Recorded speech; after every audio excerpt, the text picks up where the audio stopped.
मैं एसपी शर्मा आप सभी बच्चों का ऑनलाइन क्लास में पुनः स्वागत करता हूं। आज हम टॉपिक ले रहे हैं फ्रांस की क्रांति। पूर्व में हमने बात की थी पुनर्जागरण, धर्म सुधार आंदोलन, अमेरिका की क्रांति, और आज हम ले रहे हैं फ्रांस की क्रांति। क्रांति का अर्थ होता है परिवर्तन, बदलाव। तो यूरोप में फ्रांस की क्रांति हुई 1789 ईस्वी में। यह क्रांति राजतंत्र के विरुद्ध थी, भ्रष्ट पादरियों और पोप के खिलाफ थी, और इसी व्यवस्था को सुधारने के लिए फ्रांस की जनता ने आंदोलन किया, जिसे फ्रांस की क्रांति के नाम से जानते हैं। फ्रांस की क्रांति के मुख्य कारण निम्न प्रकार से हैं। पहला कारण है पुरातन व्यवस्था। फ्रांस में प्राचीन काल से जो व्यवस्था चली आ रही थी, वह व्यवस्था अब धीरे धीरे जो है समाप्त होने जा रही थी, क्योंकि पुनर्जागरण का दौर शुरू हो चुका था।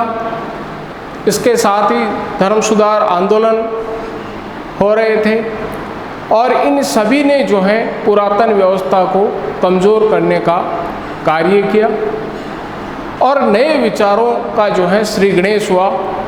इसलिए पुरातन व्यवस्था को जो है फ्रांस के लोग बदलना चाहते थे, और इसी बदलाव ने जो है फ्रांस की क्रांति को बल दिया। तो पहला कारण है पुरातन व्यवस्था। दूसरा कारण है निरंकुश राजतंत्र। फ्रांस में निरंकुश राजतंत्र था, अर्थात राजा की इच्छा ही कानून थी, राजा की इच्छा ही राजतंत्र था। इसलिए निरंकुश राजतंत्र के कारण से फ्रांस के जो लोग थे वो दुखी थे, और राजतंत्र को बदलना चाहते थे, लोकतंत्र की स्थापना करना चाहते थे। अतः फ्रांस में निरंकुश राजतंत्र के कारण से जो है परिवर्तन आया, बदलाव आया, और लोगों में एक नए विचारों का श्री गणेश हुआ। इसलिए निरंकुश राजतंत्र ने फ्रांस की क्रांति में अपना अहम योगदान दिया। फ्रांस की क्रांति का तीसरा कारण मारी आंतवानेत। मारी आंतवानेत जो है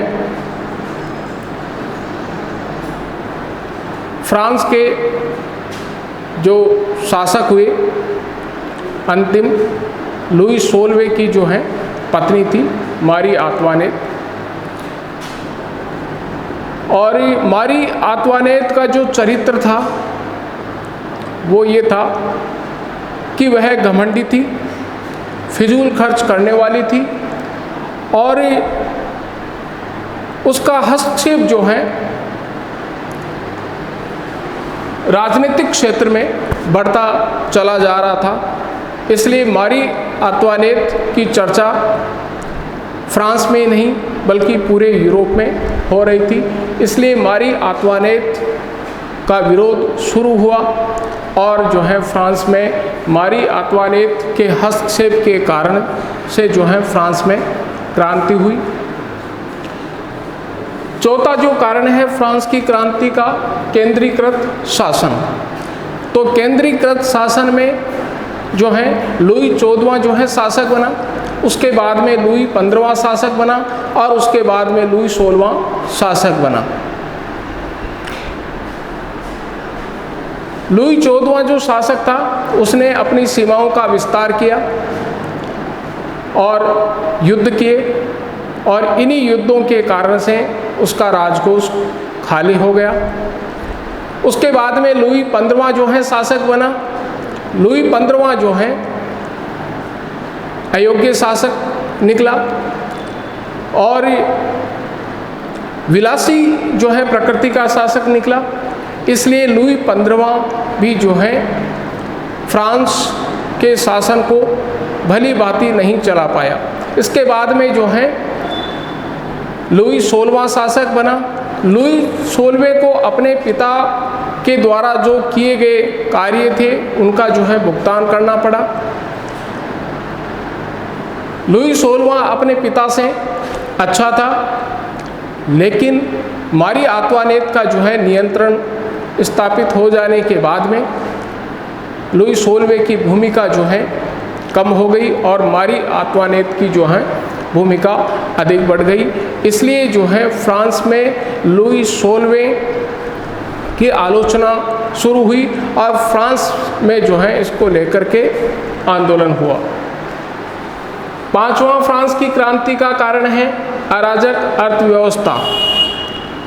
लुई 14वें से लेकर के लुई 16वें तक फ्रांस में अराजक अर्थव्यवस्था हो रही थी। अर्थव्यवस्था जो है चौपट हो रही थी। इसलिए फ्रांस में अराजक अर्थव्यवस्था के कारण से फ्रांस के लोग दुखी थे और राजतंत्र में बदलाव चाहते थे। इसलिए अराजक अर्थव्यवस्था के कारण से भी फ्रांस में क्रांति हुई। छठा कारण फ्रांस की क्रांति का राज्य परिवार की विलासिता। राज्य परिवार की विलासिता का आकलन हम ऐसे कर सकते हैं कि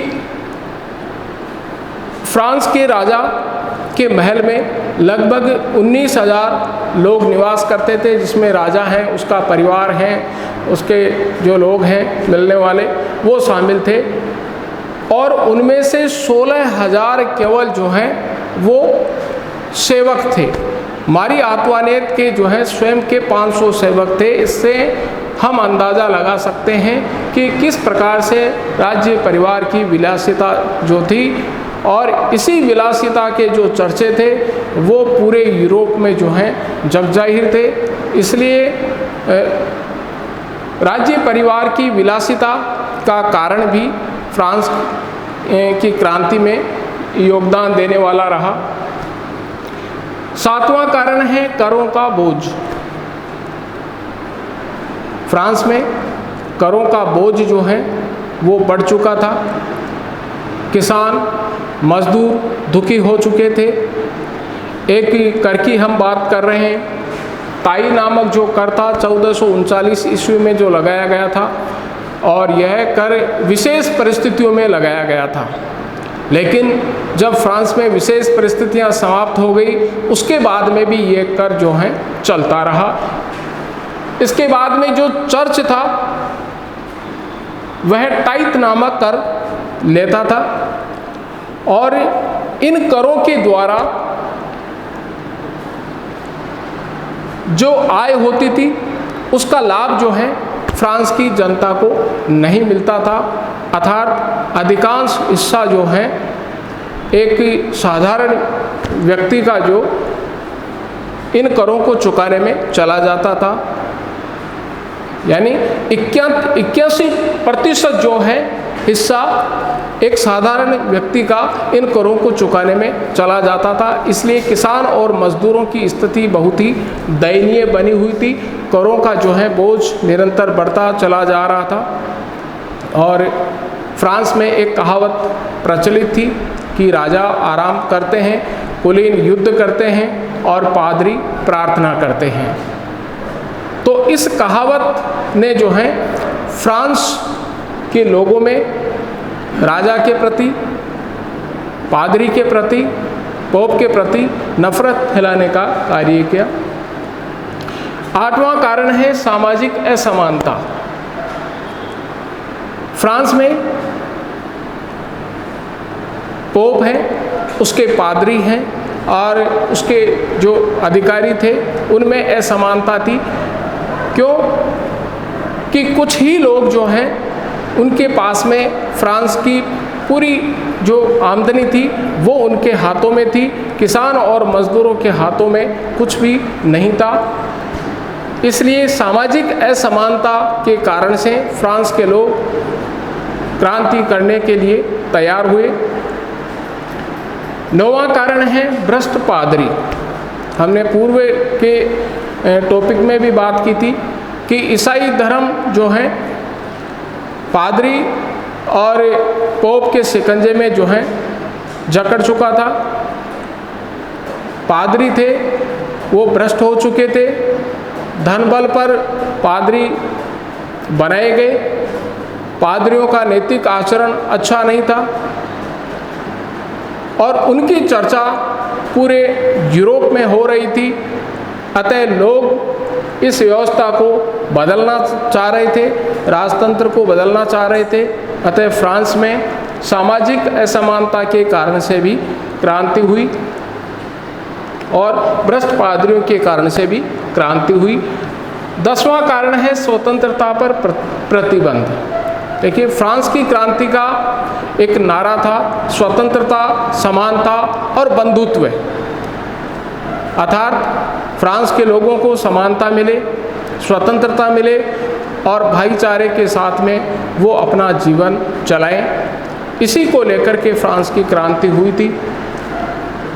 इसलिए फ्रांस में न स्वतंत्रता थी, न ही जो है उनको कोई आज़ादी थी और इसलिए जो है इन प्रतिबंधों के कारण से फ्रांस के जो लोग थे वो क्रांति करने के लिए तैयार हो गए।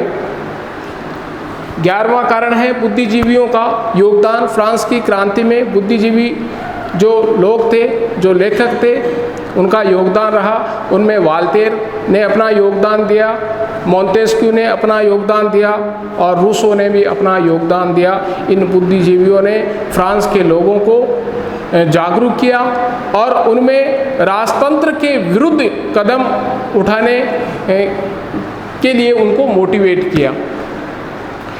इसके बाद में हम बात करते हैं फ्रांस की क्रांति के परिणामों की। फ्रांस की क्रांति के जो है परिणाम भी सामने आए। उनमें पहला ही परिणाम था स्वतंत्रता, समानता और बंधुत्व। फ्रांस की क्रांति के परिणाम स्वरूप फ्रांस में स्वतंत्रता प्राप्त हुई, लेखन की स्वतंत्रता प्राप्त हुई, भाषण की स्वतंत्रता प्राप्त हुई, प्रकाशन की स्वतंत्रता प्राप्त हुई। ये जो है फ्रांस की क्रांति के कारण से ही उनको मिला। दूसरा परिणाम निकला मानव अधिकारों की घोषणा। पहले मानव से ज़्यादा धर्म पर जो है ध्यान दिया जाता था, अर्थात मानव को जो है गौण रखा जाता था, लेकिन फ्रांस की क्रांति के बाद में मानव को अधिकार मिले। ये जो है फ्रांस की क्रांति के कारण से संभव हुआ। तीसरा, राजनीतिक, सामाजिक और आर्थिक परिणाम। सामाजिक रूप से फ्रांस में बदलाव आया, राजनीतिक रूप से बदलाव आया और आर्थिक रूप से भी बदलाव आया। इसलिए पहली बार जो है फ्रांस का व्यक्ति राजनीति में भाग ले सकता था, अपना सामाजिक स्तर ऊंचा उठा सकता था और आर्थिक स्थिति भी मजबूत कर सकता था। चौथा परिणाम समाजवाद का उदय। पूर्व में जो है पोप और पादरियों के पास में धन था और फ्रांस की क्रांति के बाद में अब समाजवाद का जो है नारा सामने आया, समाजवाद का उदय हुआ और फ्रांस के लोग ये सोचने लगे कि सभी व्यक्तियों को अपना जीवन ईमानदारी से चलाने के लिए स्वतंत्रता होनी चाहिए। इसलिए समाजवाद का उदय हुआ। इस क्रांति ने समाजवाद का उदय किया। राष्ट्रवाद, फ्रांस की क्रांति के बाद में लोगों की मानसिकता में बदलाव आया और अपने फ्रांस को आगे बढ़ते हुए देखना चाहते थे या देखने के लिए वो तैयार थे। अतः राष्ट्रवाद का उदय फ्रांस की क्रांति से हुआ। छठा, न्यायिक क्षेत्र में परिवर्तन। न्याय के क्षेत्र में भी बदलाव आया, न्यायपालिका हो या प्रशासन हो, इसमें बदलाव आया। सातवां, धर्म के क्षेत्र में परिवर्तन। चर्च ने भी ये मान लिया कि अब ज़्यादा दिनों तक उनकी व्यवस्था या उनकी लूट जो है चलने वाली नहीं है, इसलिए धर्म के क्षेत्र में भी परिवर्तन हुआ। ये परिवर्तन फ्रांस की क्रांति की ही देन थी। अंतिम है आर्थिक अवसर। फ्रांस की क्रांति ने लोगों के लिए आर्थिक अवसर के दरवाजे खोले और फ्रांस के लोग जो हैं अब आर्थिक क्षेत्र में समृद्ध होने के लिए तैयारी करने लगे। तो ये जो है फ्रांस की क्रांति के कारण और परिणाम थे। अगले वीडियोज़ में दूसरे टॉपिक की हम बात करेंगे। आज तक इतना ही। धन्यवाद।